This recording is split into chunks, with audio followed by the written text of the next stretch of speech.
Recording करेंगे।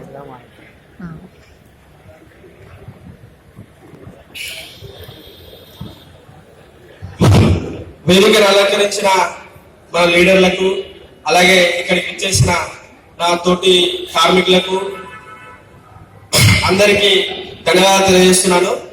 ముందుగా నాకు ఈ అవకాశం ఇచ్చిన మా రాజన్న గారికి అలాగే లీడర్లకు అందరికీ కృతజ్ఞతలు తెలియజేస్తున్నాను.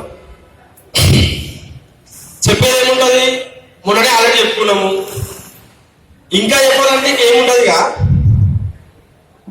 ఒక్కటైతే వాస్తవం, 359 మందికి వీళ్ళే న్యాయం చేసిరు. ఏదైతే 93 మంది వాళ్ళ గురించి ఒక టాపిక్ వచ్చింది మొన్న లోపల, నేను కూడా వాదించిన అక్కడ. ఆ రోజు పెద్దరెడ్డి అడిగాం మేము, ఏమని సార్ ఇట్లా స్టేజ్ మీకు ఎక్కి అడిగాం, సార్ ఇట్లా ఆ రోజు తీసేసారు కదా సార్ అంటే నాకు తెలియదు అని చెప్పారు. ఇప్పుడు ఏమో దొంగ లెటర్లు ఏమో చూపిస్తున్నారు. ఎవరో లెటర్ పట్టుకొచ్చి ఆ రోజు ఏం పెట్టినా లెటర్ చూపాక ఆ రోజు చూపిన లెటర్లు ఈ రోజు చూపించారు. సంవత్సరం తర్వాత బీరో లెటర్ ఇప్పుడు తీసుకొని చూపిస్తున్నారు ఆ లెటర్లు. ఆ రోజు ఏం చేసిన లెటర్ల గురించి, ఆ రోజు ఏ లెటర్లు చూపిలే, ఆ రోజు మాకు తెలియదు అని చెప్పారు. ఆ విషయం ఆ రోజు తప్పు ఒప్పుకురు, ఈ రోజు ఏమో ఆ లెటర్లు చూపిస్తారు. అది చాలా తప్పది. ఆల్రెడీ లోపల వాదిస్తున్నాం దాని గురించి. చాలా తప్పది. ఆ రోజు 93 మందికి అన్యాయం చేసాం మీలోనే, మీ వల్లనే అది చాలా మంది సగం మంది వెళ్ళిపోయారు. చాలా మంది వెళ్ళిపోయారు. 90 మంది తీసుకోవాలంటే మా ఫ్రెండ్ ఉంటారంట, నన్ను జాయిన్ చేసినే వాడే వెళ్ళిపోయాడు. చాలా మంది వెళ్ళిపోయారు.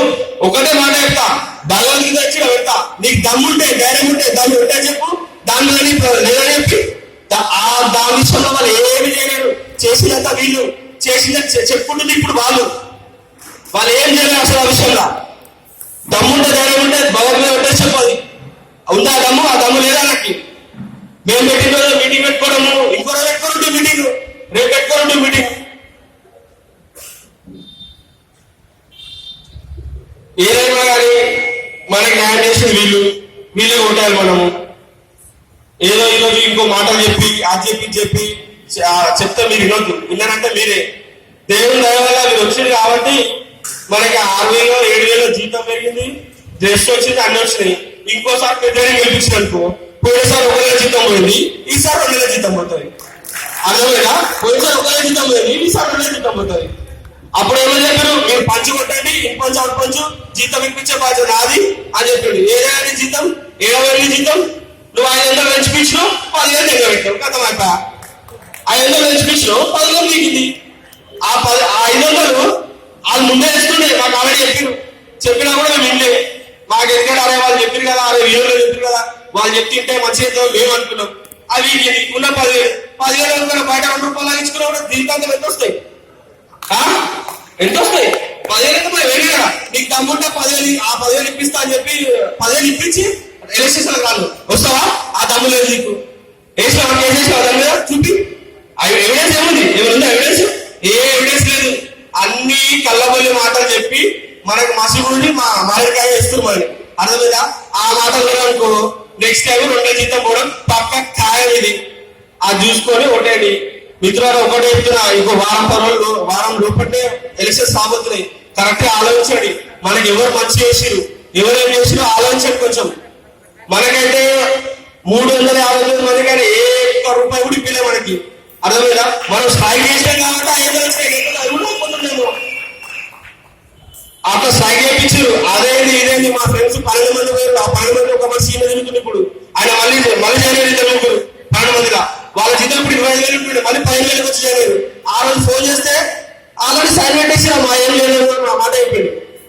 2-3 సైన్ పెట్టలే, వాళ్ళ గురించి ఏం చేయలేదు, ఇక మాతో కాదు అని చెప్పారు. నువ్వు లీడర్ ఏం కాలేదు, ఫస్ట్ టైం రావాలి కదా, నువ్వు రానే వాడికి. మేము ఫోన్ చేస్తే ఫోన్ స్విచ్ ఆఫ్ పెట్టుకోడు. ఎవరైనా నువ్వు కూడా రోజు ఫోన్ చేస్తే ఫోన్ స్విచ్ ఆఫ్ పెట్టుకోడు. ఏడు అంటే బయట మీటింగ్ ఉన్నా, నేను ఆడున్నా, నువ్వు ఏడుంటే మాకే మాకు పని కావాలి. అప్పుడు ఎందుకంటే మేము గట్టిగా లేకపోయినాం, ఎందుకంటే మీరు మా ప్రతినిధి కాదు. నాకు 200 మంది ఓటేసి వాళ్ళ ప్రతినిధి చెప్పిండు. ఇప్పుడు మనం గట్టిగా అడగచ్చు, అన్నా నీకు ఓటేసామన్నా, నువ్వు రావాలి, నువ్వు చేయాలని గట్టిగా అడుగుతాం. మేము అడుగుతాం మనం అందరం. ఎందుకంటే మనం ఓటేసాం కాబట్టి, గెలిచింది కాబట్టి మీరు రాలేమంటే వాళ్ళు అడుగుతాం పక్క. కానీ ఒక్కటే గుర్తుపెట్టుకోండి, 4 రోజుల ఎలక్షన్స్ రావచ్చు, 10 రోజుల ఎలక్షన్ రావచ్చు. దయచేసి అందరూ గట్టి ఆలోచించండి. టీఆర్ఎస్ కొట్టే, టీడీపీ కొట్టే చెప్పా ఆలోచించండి. మనకి ఎవరు మంచి చేసిరు. మనకి ఈ రోజు 6-7 వేల జీతం ఇవ్వడం జరిగింది. ఈ రోజు నువ్వు పర్మనెంట్ అయిన వాడే లోన్ వస్తుంది. నీ దమ్ము ధైర్యం ఉంటే అప్పుడు నువ్వు లోన్ ఇప్పించినవా?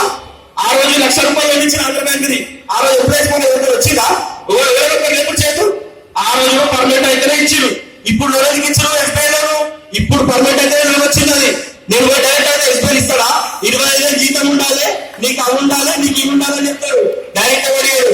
మనం పర్మనెంట్ అయినా కాబట్టి వాడు పిలిచి మనకి లోన్ ఇచ్చి మనకి ఎవరైనా వచ్చినా మనకి అంతమంది ఆంధ్రప్రదేశ్ తెచ్చుకోరు. నేను అప్పట్లో పర్మనెంట్ అడిగినా, అన్నా ఇట్లా మాకు లోన్ అంటే మీరు పర్మనెంట్ కాదు కదా, మీకు రాదు, మీరు పర్మనెంట్ అయినా మాకు వస్తుంది అని అప్పట్లో 2010-11 సంథింగ్ ఏదో అప్పుడు ఇచ్చిరు. అప్పుడు మనకి ఇలే. ఇప్పుడు 2 లక్షల లోన్ ఇచ్చిరు. ఎందుకు ఇచ్చిరు ఒకసారి ఆలోచించండి. ఒక్కసారి చిన్న ఆలోచించండి. 2 లక్షల లోను వితౌట్ షూరిటీ. అంటే షూరిటీ అంటే ఏంటి? మనలోనే ఇంకో నువ్వు పెట్టింది, అంతేగాని నీ ఇంటి పేపర్ పెట్టలే, ఇంకోటి ఏం పెట్టలేదు, అంతే కదా, ఏం పెట్టలే. ఇది పక్క పర్ఫెక్ట్. కాకపోతే మీరు చేసిన తప్పేదంటే మన టీఆర్ఎస్ లెటర్లు ఒక్కటి లైట్ తీసుకో. ఈసారి గెలిస్తే అన్న వల్ల ఫస్ట్ అదే పని చేస్తారు. అలా చేస్తారా మాకు మాకు కావాల్సిన లెటర్లు, మాకు మా అందరికీ కావాల్సిన లెటర్లు. వీళ్ళందరి డౌట్ కూడా అదే ఉంది. నాకైతే లెటర్ అవసరం లేదని ఆడు ఇస్తే నేను కూడా తీసుకుంటా. నాకైతే డౌట్ లేదు దాని మీద. మా అందరికి లెటర్లు కావాలనుకుంటున్నావు. నువ్వు మాకు ఫస్ట్ పని అదే చేయాలి. మాకు నువ్వు వెళ్ళగానే ఓ నెలలో ఎన్నో ప్లాన్ తీసుకో, మాకు లెటర్లు ఇప్పించి మా వాళ్ళు నీకు అందరు భార్య మీద గెలిపించి నీకు గిఫ్ట్ ఇస్తారా? నాది భార్య మీద గెలిపిస్తే నీకు గిఫ్ట్ ఇస్తారు. మన గంధంలో వాళ్ళు కూడా స్టేజ్ పైకి రావాల్సిందిగా కోరుతుంది.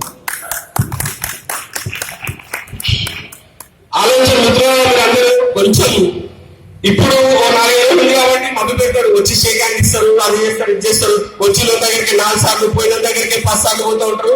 ఇవన్నీ కామనే జరిగేవి. ఆల్రెడీ 5 సంవత్సరాలు చూస్తాను. మేము పోయినసారి పర్మనెంట్ చేయకపోతే ఆ 350 మంది ఒక 50 మందిలో 40 మందిలో జల్ల చేసి ఊపి 50 మంది చేస్తుండే. ఆ 50 మంది నువ్వు ఉండకపోతే నేను ఉండకపోతుండే. ఆయన మనుషులు, ఆయన ఊరోళ్ళు, వాళ్ళు ఇవి ఉంటుండే. నువ్వు ఉంటుండే, నేను ఉంటున్నా. ఎవరు ఉండకపోతుండే. ఎవడైతే పైసలు ఇచ్చిండో, ఎవరైతే మంచిగా ఆడ ఎత్తింటారు, వాళ్ళకేస్తుండే పర్మనెంట్. ఆ 50 మందిలో మనమైతే ఉండకపోతుండే. మిత్రులు ఆలోచించండి, గట్టిగా ఆలోచించండి. మొన్ననే సహోదరుడు సంజీవ్ 55 ఏళ్ళకి పర్మనెంట్ అయిన జీవితం నాకే అర్థమవుతలేదు. 50 ఏళ్ళకి వీళ్ళు చేస్తే పర్మనెంట్ అయింది పాపం. అది ఆ 350 మందిలో రాకపోతే, ఆయన పర్మనెంట్ కాకపోతుండే, చెప్పుకోకపోతుండే, కనీసం రిటైర్మెంట్ కాకుండా ఇట్లా బయటికి వెళ్ళబోతుండేదండి. ఆలోచించండి మీరు. ఈ రోజు మనం మీటింగ్ వచ్చి మాట్లాడుతున్నాం. ఇంతకుముందు అప్పుడు కూడా జనరల్ బాడీ అయినప్పుడు అన్న జనరల్ బాడీ మేము రావచ్చు అంటే మీకు అలర్ట్ ఉండదు. ఓన్లీ మేము 270 ఉన్నప్పుడు అంతమంది.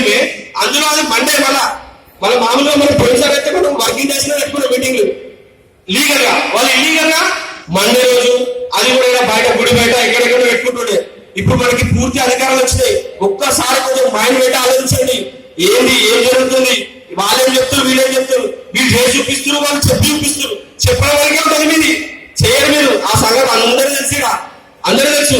ఇప్పుడు కొంతమంది అక్కడ పోతారు, ఇక్కడ పోతారు. కామన్. మనకు కావాల్సింది ఒకటే, గెలుపు ఖాయం. అది నీకు తెలుసు, నాకు తెలుసు, ఇప్పుడు అందరూ తెలుసు. మనకు కావాల్సిన మెజార్టీ. మనం ఏంటి మెజార్టీ ఇచ్చి సీనియర్లకి ఒక గిఫ్ట్ అయ్యాలి. మనం ఆ గిఫ్ట్ తోటి ఇంకో రేపొద్దున ఏమన్నా హౌసింగ్ సొసైటీ కానీ, లేకపోతే ఇంకో డబల్ బెడ్రూమ్ కానీ, ఏదైనా సంథింగ్ ఏదైనా అనుకోండి, ఏదైనా సంపాదించుకోని ఆయనతో అవుతుంది. టీఆర్ఎస్ గవర్నమెంట్ ఉంది. ఆయన ముఖ్యమంత్రి గారి పర్సనల్ ఆయన డైరెక్ట్ దమ్ముంది. ఆయనకి వేరే వాళ్ళకి ఎవరికి ఉండదు. ఆయన డైరెక్ట్ ముఖ్యమంత్రి గారికి ఏదంటే పని చేయించుకుంటాడు. మనం అడిగి చేయించుకోవాలి. అడిగంటే అమ్మాయిలు అన్నం పెట్టదు. మనం అడిగితే ఏదైనా చేస్తారు ఎవరైనా కానీ. అడగండి, అది కావాలి, ఇది కావాలంటే చేయరు. మనం అడగాలి. కొంచెం ఓపిక, ఓ 4 ఓపిక పట్టాలి, ఓ 2 నెలలు ఓపిక పట్టాలి. అన్ని ఓపికతోటి ఈసారి అగ్రిమెంట్ కూడా మంచిగా చేస్తారని ఆశిస్తూ ఇంతకు సెలవు తీసుకుంటాను. జై హింద్.